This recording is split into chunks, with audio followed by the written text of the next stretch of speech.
रुक जाइए, एक बार फिर से वीज़ा सस्पेंड हो गया है। जी हाँ, बांग्लादेश हाई कमीशन ने भारत में वीज़ा सर्विस रोकी, सुरक्षा कारणों का हवाला दिया और हादी हत्याकांड पर बयान दिया है। खबर क्या है? बांग्लादेश हाई कमीशन नई दिल्ली ने वीज़ा और कंसुलर सेवाएं अस्थायी रूप से रोक दी है।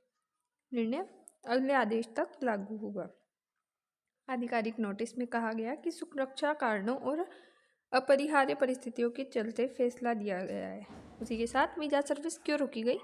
भारत में बांग्लादेश मिशन को सुरक्षा से जुड़ी चिंताएं दोनों देशों के बीच और राजनीतिक तनाव हाल के दिनों में बढ़ा है। हिंसा और विरोध प्रदर्शनों की घटनाएं देखने को मिली है।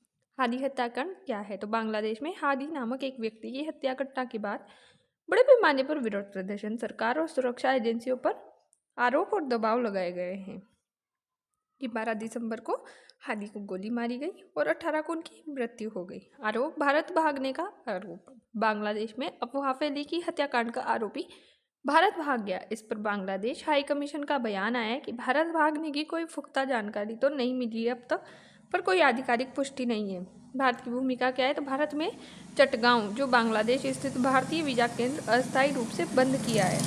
कारण क्या है? भारतीय अधिकारियों की सुरक्षा। दोनों देशों ने एहतियाती कदम उठाए हैं। भारत बांग्लादेश संबंधों पर क्या असर पड़े? तो आम नागरिकों को वीज़ा मिलने से परेशानी, व्यापार, शिक्षा और इलाज पर प्रभाव पड़ेगा। नकारात्मक प्रभाव है कि कूटनीतिक रिश्तों में तनाव की स्थिति होगी।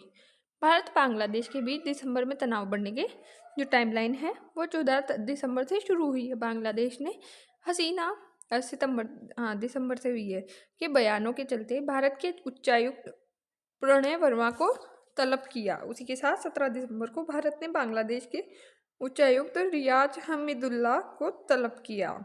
भारतीय मशीनों की सुरक्षा पर चिंता जताई। 17 दिसंबर को भारत ने ढाका में मुख्य IVAC यानी कि वीज़ा एप्लीकेशन सेंटर को अस्थायी रूप से बंद किया। एक दिन बाद फिर खोला।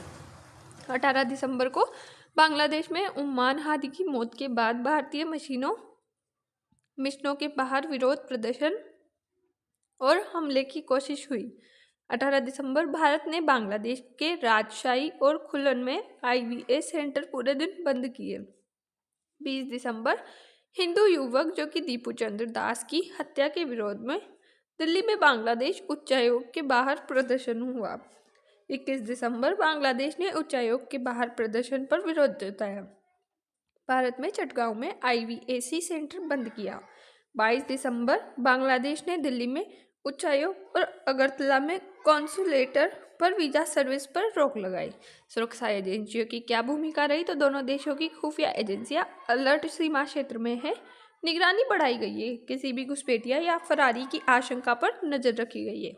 भारत की आधिकारिक प्रतिक्रिया है कि भारत सरकार की ओर से कोई उकसाने वाला बयान नहीं है। भारत ने साफ किया कि किसी आरोपी को शरण नहीं दी गई।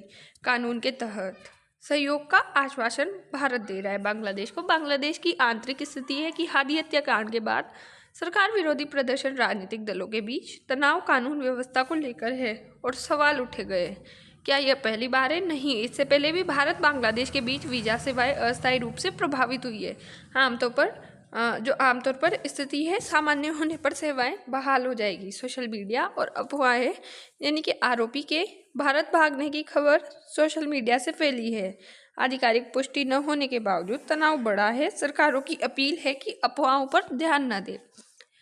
लॉन्ग टर्म के क्या इफेक्ट है? तो अगर तनाव बढ़ा तो व्यापार और संपर्क प्रभावित होंगे। अगर समाधान हुआ तो रिश्ते फिर मजबूत हो जाएंगे और कूटनीति की अहम भूमिका निभाई जाएगी।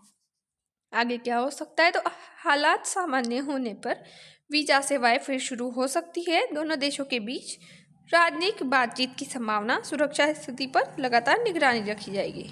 पूरी न्यूज़ का कंक्लूजन है कि वीज़ा सेवा रोकना अस्थायी और सुरक्षा आधारित फैसला हादी हत्याकांड ने तनाव को और बढ़ाया और आरोपी के भारत भागने की कोई आधिकारिक पुष्टि अभी तक हुई नहीं है।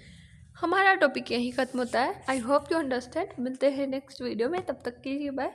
Thanks for watch.